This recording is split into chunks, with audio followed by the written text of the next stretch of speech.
As 100 melhores histórias da Bíblia. 19. Nascimento e missão de Moisés. José do Egito, o hebreu que se tornara todo-poderoso entre os egípcios, já havia morrido há muito tempo. Fora ele quem levara os judeus para a terra do faraó, salvando-os da fome que se instalara em Canaã. Seus irmãos também já haviam desaparecido, e agora eram os seus descendentes que viviam no Egito. Entretanto, se nos dias de José o povo hebreu era bem tratado, muito diferente passou a ser no período que antecedeu o nascimento de Moisés, o seu futuro libertador. O número dos descendentes de Abraão havia aumentado tanto que o novo faraó tornara-se incomodado com a sua presença. Logo começarão as revoltas, disse um dia o faraó a seus conselheiros. Além do mais, os hebreus podem resolver aliar-se aos nossos inimigos em caso de guerra, o que nos levaria à derrota certa. Decidido a exterminar aquela população imensa de estrangeiros dentro do seu território, o faraó impôs aos judeus o trabalho forçado, que trabalhem até a morte. Chegara a hora da escravidão para os filhos de Abraão, como tantas vezes fora profetizado. Colocados sob o jugo do chicote, os hebreus viram-se obrigados a construir, sob as condições mais exaustivas e desumanas, as cidades de Pitom e Ramsés, além de realizar toda espécie de tarefa vil nos campos e nas cidades. Entretanto, quanto maior era o peso que se punha às costas deles, mais eles cresciam e se multiplicavam, conforme o preceito do seu Deus. Agora basta, exclama o faraó, ao constatar o recrudescimento da ameaça. Depois de refletir longamente, o soberano egípcio mandou chamar ao seu palácio Séfra e Fua, as duas principais parteiras dos egípcios. A partir de hoje, disse o faraó, sempre que uma hebreia estiver para dar à luz, vocês deverão estar atentas. Se for menino, o produto de seu ventre deverá ser morto incondicionalmente. Se for menina, poderá viver. Evidentemente, que não eram apenas Séfra e Fua as duas únicas parteiras em todo o Egito. Elas foram encarregadas de expedir essa ordem a todas as demais colegas, encarregadas de ajudarem as israelitas a dar à luz. Mas as duas parteiras não se sentiram nem um pouco à vontade com a ordem. Em vez de ajudarmos a dar à luz às crianças, ajudaremos agora a dá-las às trevas? Disse Séfra a Fua, inconformada. Passou-se algum tempo, e o faraó notou que, ao contrário do que esperava, o número de judeus aumentava dia a dia. Furioso, mandou chamar as duas parteiras. Idiotas! Exclamou ele. Por que deixaram viver os meninos? Perdoa-nos, grande faraó, disse Séfra. Acontece que as mulheres hebreias são muito mais fortes e ágeis do que as nossas, de modo que quando uma das parteiras chega para fazer o parto, elas já estão com os bebês aninhados nos braços. A verdade é que as parteiras, sugestionadas por Séfra e Fua, ignoravam a ordem do faraó, permitindo que os meninos vivessem. Tomadas que estavam pela piedade, que os judeus atribuíam ao temor que elas tinham pelo seu Deus. Então, o faraó decidiu radicalizar. A partir de hoje, todos os meninos israelitas recém-nascidos serão lançados ao rio. Quem descumprir minha ordem será morto sob a acusação de insubordinação. Quando essa notícia chegou aos ouvidos dos hebreus, foi grande o terror que se apossou de suas almas. Logo, o Nilo tornou-se coalhado de pequenos corpos inocentes a boiarem tristemente. Por essa época, uma mulher hebreia da tribo de Levi chamada Joquebed, deu à luz um menino. Inconformada com a obrigação de ter de lançá-lo às águas, a mulher manteve-o escondido durante 3 meses. Mas era impossível mantê-lo ocultado para sempre. Miriam, disse Joquebed, chamando sua filha mais velha, não posso mais esconder o pobrezinho. O que faremos então? Disse a garota, tão aflita quanto a mãe. A mulher surgiu então com o cesto feito de papiro. Vamos colocá-lo aqui dentro e lançá-lo ao Nilo, disse a mãe. A pequena Miriam ficou horrorizada. Mas é o mesmo que seguir as ordens do perverso faraó. Vou colocá-lo no lugar onde a filha do faraó costuma banhar-se todas as manhãs, disse a mulher. Dizem que ela é uma moça de bom coração. Pode ser que ao encontrá-lo sinta piedade e lhe dê um destino feliz. Depois de calafetar o cesto com betume e piche, Joquebed introduziu a criança no seu interior. Durante a noite, ela rumou silenciosamente para as margens do grande rio, levando consigo o precioso receptáculo. Miriam seguia logo atrás, observando tudo atentamente sob a luz do luar.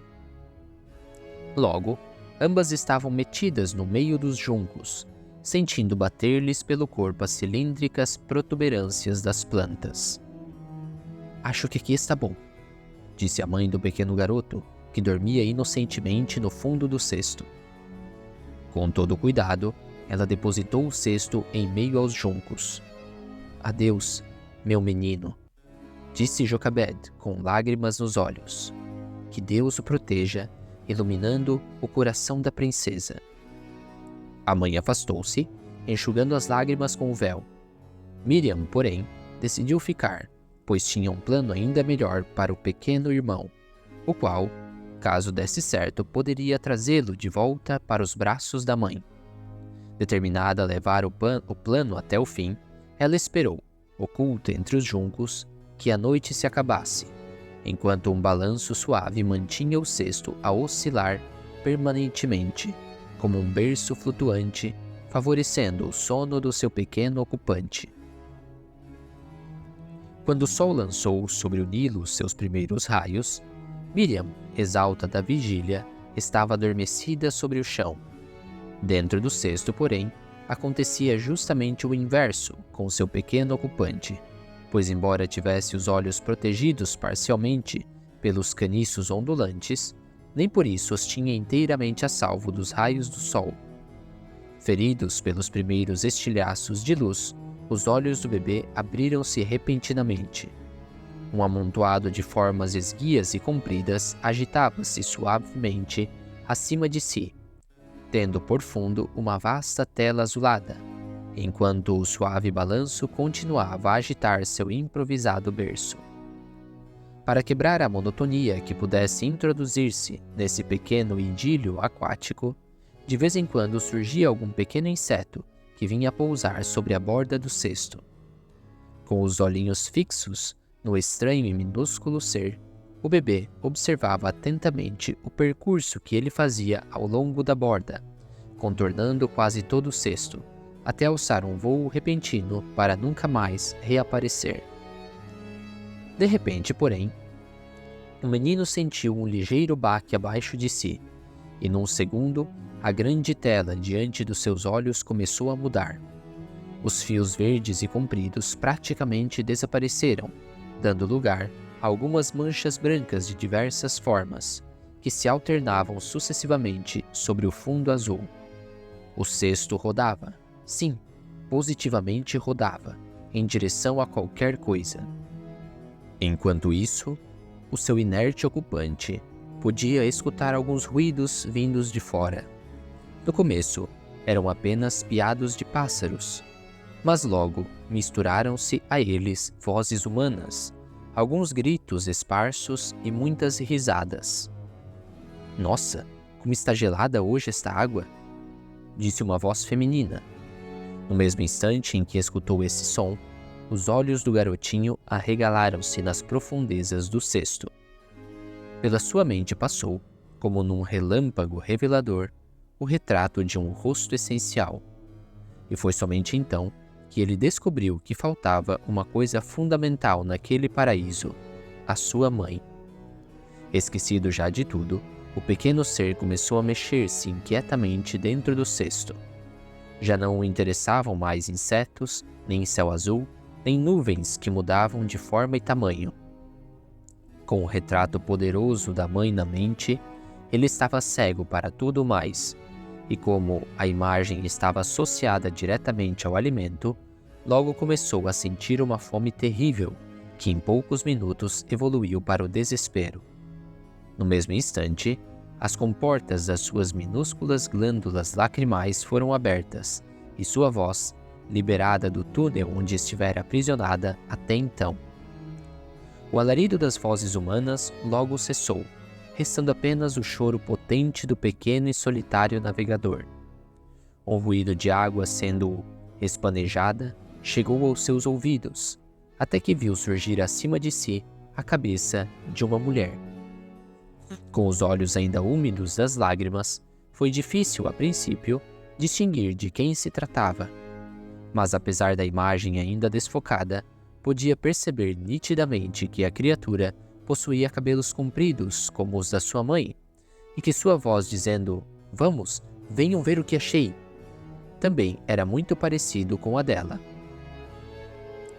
Um sorriso franco imediatamente surpreendeu as bochechas rosadas do menino, que, no entanto, foram aos poucos novamente caindo, à medida que ia descobrindo que, apesar da semelhança, ainda não estava diante da sua mãe. "É um bebezinho", disse a mulher. "Deve ser dos hebreus", disse outra voz. "Eles estão por toda parte." Então a mulher, que outra não era senão a filha do faraó, que ali estava a banhar-se desde muito cedo, pegou o bebê nos braços, retirando-o do seu cesto. O garoto, apesar de não reconhecer naquela mulher a sua mãe, nem por isso deixou de perceber que ela tinha à mostra algo muito importante, que a sua mãe também possuía. E por isso estendeu logo sua mãozinha até tocar no seio da princesa. "Oh, pobrezinho", disse ela defendendo-se. "Está com fome." Miriam, a irmã do garoto, acordou com toda a balbúrdia, e a primeira coisa que enxergou foi a princesa, cercada por suas aias, a carregar o irmão no colo. Sem pestanejar, lançou-se naquela direção, até estar diante dela. "Grande princesa, filha do faraó", disse Miriam, de olhos postos no chão. "Se Vossa Alteza quiser, posso arrumar uma mulher hebreia que amamente essa criança." "Está bem", disse ela satisfeita.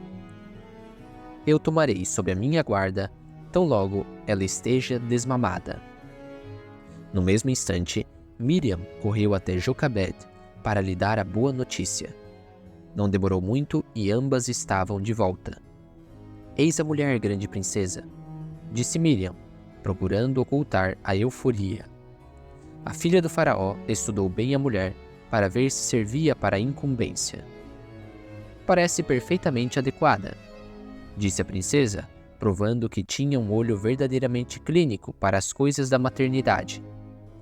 "Mas antes que se vão, deixe-me dar-lhe um nome, já que sou, desde já, a sua mãe." A filha do faraó esteve algum tempo pensando, até que finalmente decidiu-se. "Moisés", disse ela. "Tal será o seu nome, pois que o retirei de dentro das águas." Moisés em hebreu quer dizer retirado, e em egípcio, filho de. E assim, o pequeno Moisés, depois de ter sido criado nos primeiros anos por sua própria mãe, foi entregue depois aos cuidados da filha do faraó, crescendo e tornando-se adulto em plena corte dos egípcios. Criado no luxo da alta sociedade egípcia, Moisés esteve longo tempo impedido de vivenciar o drama que pesava sobre seus irmãos, sob o regime despótico do faraó. Nem por isso deixou de sentir, ainda que de maneira velada, o preconceito que advinha do fato de pertencer a uma raça execrada por todo bom egípcio. Ele sabia que, apesar da consideração artificial que muitas vezes alguns figurões da corte lhe rendiam, jamais seria alguém naquele meio. Os dias de glória de José do Egito, seu famoso antepassado, pertenciam ao passado. Os judeus agora representavam uma ameaça permanente ao império, um câncer em desenvolvimento que precisava ser cauterizado a qualquer preço. Então, um dia, Moisés teve um encontro que mudaria sua vida. Estava andando por entre um canteiro de obras no qual seus irmãos israelitas se esfalfavam, quando deparou-se, num lugar afastado, com uma cena revoltante. Um feitor egípcio, de chicote na mão, surrava impiedosamente um escravo judeu. "Vamos, preguiçoso", dizia ele, fazendo zunir o látego sobre as costas do escravo. "Vou lhe ensinar, verme hebreu, a não usar de fingimento para fugir do trabalho." O chicote curto subia e descia, numa cadência rápida e implacável, arrancando espirros de sangue da pele esfolada do ser humano caído. Não podendo suportar aquela cena aviltante, Moisés olhou para os lados para ver se havia alguma testemunha próxima. Depois, sacou de seu punhal e avançou decididamente para o feitor. "Deixa-o em paz, covarde", disse, tomado pela cólera. O feitor voltou-se arquejante para Moisés, no qual reconheceu logo outro hebreu.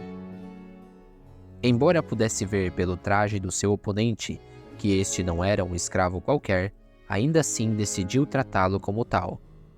"Guarde a faca, hebreu maldito, ou vou cobri-lo também de chicotadas", disse ele, avançando para Moisés. Moisés investiu na direção do feitor e ambos atracaram-se numa luta corporal. Aproveitando-se de um descuido do adversário, Moisés enterrou-lhe a faca na garganta. Só depois de ver o corpo inerte do egípcio, deu-se conta da gravidade do que fizera. "Matei o egípcio", disse ele, sentindo que selara seu destino. Jamais faraó algum admitiria que um hebreu, fosse quem fosse, assassinasse um egípcio.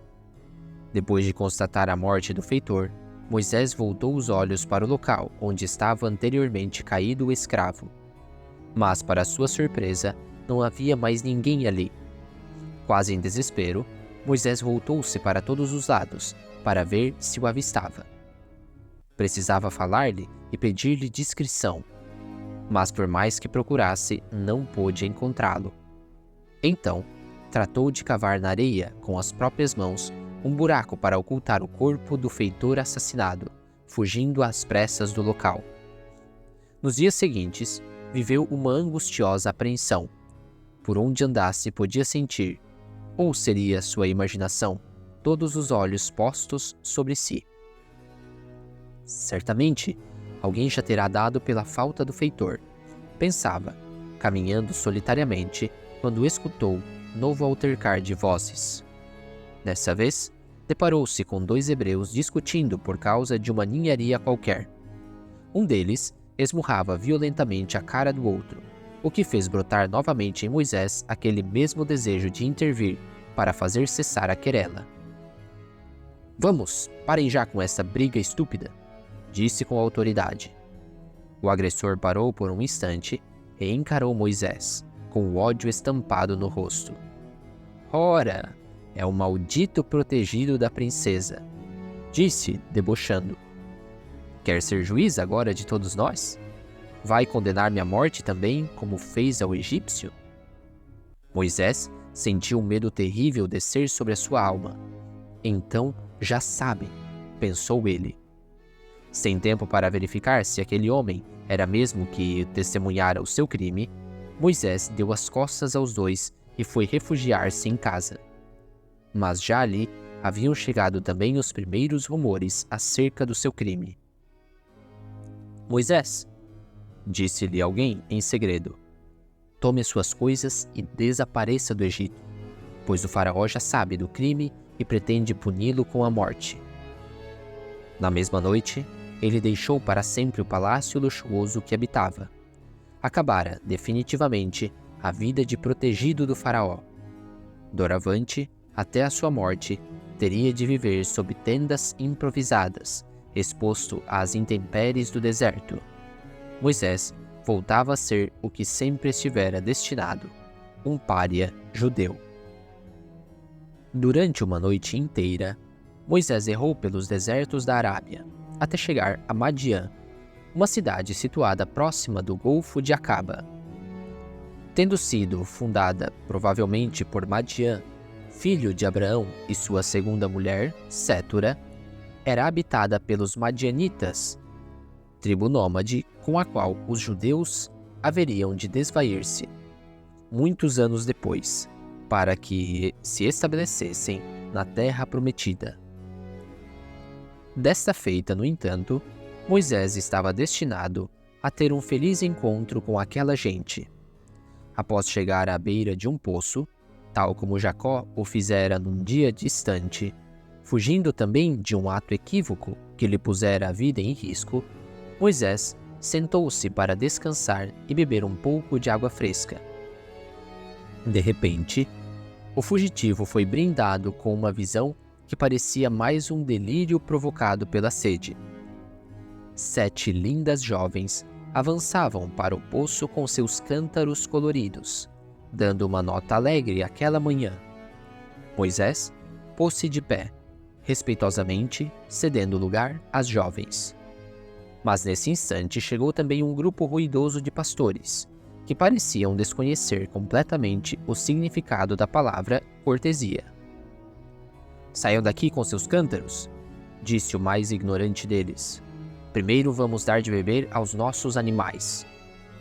Moisés, sentindo outra vez a ira enrijecer-lhe as veias do pescoço, tomou a frente dos tais pastores.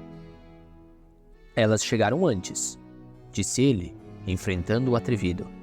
"Não recebeu educação de seus pais, condutor de ovelhas?" Intimidados pela autoridade do forasteiro, os pastores acabaram cedendo a vez às mulheres, que se aproximaram alegremente do poço. "Deixem que eu encha os seus cântaros", disse Moisés, tomando a dianteira. E assim, não só encheu os recipientes, como ainda deu de beber aos animais das 7 jovens, que ficaram encantadas com o cavalheirismo do jovem e audaz hebreu. Feito isso, elas partiram, agradecendo-lhe muitas vezes, até retornarem à casa de seu pai, um certo Jetro, sacerdote de Madiã. "Por que voltaram tão cedo?" disse ele. "Um forasteiro fez o serviço por nós, além de nos ter defendido de alguns pastores mal educados", disse Séfora, uma das filhas de Jetro, e que parecia a mais entusiasmada do grupo.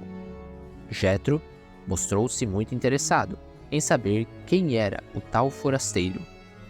"Tragam-no até mim", disse. "Preciso recompensá-lo de alguma maneira."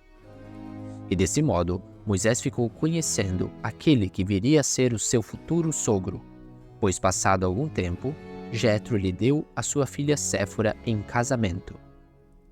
Dessa união, veio ao mundo Gerson, o primeiro filho de Moisés, cujo nome provinha do hebraico Ger, que quer dizer estrangeiro. Moisés e sua família viveram em paz durante muitos anos.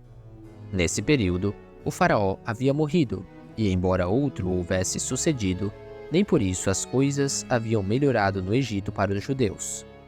E tantos eram os gemidos que exalavam os filhos de Abraão, que o Deus hebraico finalmente apiedou-se do seu povo e pôs os seus olhos sobre o filho de Jocabed. Deus decidira que era chegada a hora de ter o primeiro de muitos encontros com Moisés. Foi numa manhã clara que Moisés deixou a sua casa para levar as ovelhas do sogro até o Monte Horebe, ou Sinai, como é mais conhecido. Após despedir-se da esposa e do filho, ele desapareceu no rumo do distante Sinai. Um imenso descampado plano e amarelado descortinava-se à sua frente. As ovelhas espalhadas ao seu redor podiam desgarrar-se à vontade, que ainda assim o pastor as enxergava, sem medo de vir a perder um único animal. Quando o sol alcançava o zênite, Moisés alcançou o sopé do monte. Iluminado por uma luz plana, o monte parecia misturar-se à própria paisagem, como se tudo, até mesmo o pastor e suas ovelhas, fizesse parte de uma mesma unidade densa e sufocante. Após subir uma encosta suave, Moisés notou que suas ovelhas pareciam subitamente agitadas. — Que houve, manhosa? Disse, afagando o pelo espesso de um dos animais. Então, percebeu que pouco mais adiante ardia um arbusto. — Qual é o problema? Disse ele, tentando acalmar as ovelhas. — É só uma velha sarça a arder? Moisés ia passando ao largo quando percebeu, no entanto, que por mais que a moita ardesse, jamais se consumia. Intrigado, já deixara para trás as ovelhas e ia se aproximando do estranho fenômeno, quando foi surpreendido por uma voz que partia do meio das chamas. — Moisés, Moisés! Dizia a voz com insistência. O pastor aproximou-se de maneira ainda reticente. — Sou eu? Disse ele, colocando timidamente a mão sobre o próprio peito. — Não avances mais sem antes tirar as sandálias, disse a voz. Este terreno é sagrado. Moisés estacou sem mover um único músculo. Permaneceu com o pé direito suspenso no ar, apoiando-se ao bordão que trazia consigo. Logo em seguida, desatou as tiras e descalçou seu pé direito, fazendo o mesmo com o outro. — Agora avança, disse a voz, tão firme que não havia meios de desobedecê-la. Moisés, descalço, aproximou-se cautelosamente da sarça, que permanecia a queimar como se o incêndio houvesse começado naquele mesmo instante, até que a voz finalmente revelou quem se ocultava por trás do brilho das chamas. — Eu sou o Deus de Abrão, de Isaque e de Jacó. Tomei conhecimento da aflição que oprime o teu povo, e que também é o meu. Moisés, assustado, cobriu o rosto, temendo que algo de ruim lhe acontecesse se continuasse a olhar para o seu Deus como um homem olha para o outro. — Decidi livrar meu povo da escravidão do Egito e levá-lo de volta à terra que prometi a Abraão. Continuou a dizer o Senhor. Lá, o leite e o mel correm livremente, e sujeição alguma há de pesar sobre o meu povo. Moisés limitava-se a escutar atentamente. — Vai até o faraó e diz a ele que deixe partir os judeus do Egito. Depois, traze-os a este mesmo lugar, para que me seja feita uma oferenda. — Mas quem sou eu, Senhor, para que o faraó me ouça? — Nada temas, pois estarei ao teu lado. — E como os meus irmãos saberão de que Deus lhes falo? Diga aos anciãos de Israel que vem da parte de Yahvé. Eu sou quem sou, pois eu fui, sou e serei para sempre o seu Deus. Logo depois, deu outras instruções para que Moisés soubesse como agir diante do faraó, quando este quisesse conhecer o poder do Deus de Israel. Quando terminou de falar, a sarça deixou também de arder, permanecendo viçosa como sempre fora. Moisés reuniu apressadamente os animais e tomou o caminho de casa, para devolvê-los ao sogro. Sabia que deveria partir novamente, o mais breve possível, dessa vez não com a missão singela de guiar ovelhas de um lugar para outro, mas de conduzir seu próprio rebanho em direção à liberdade.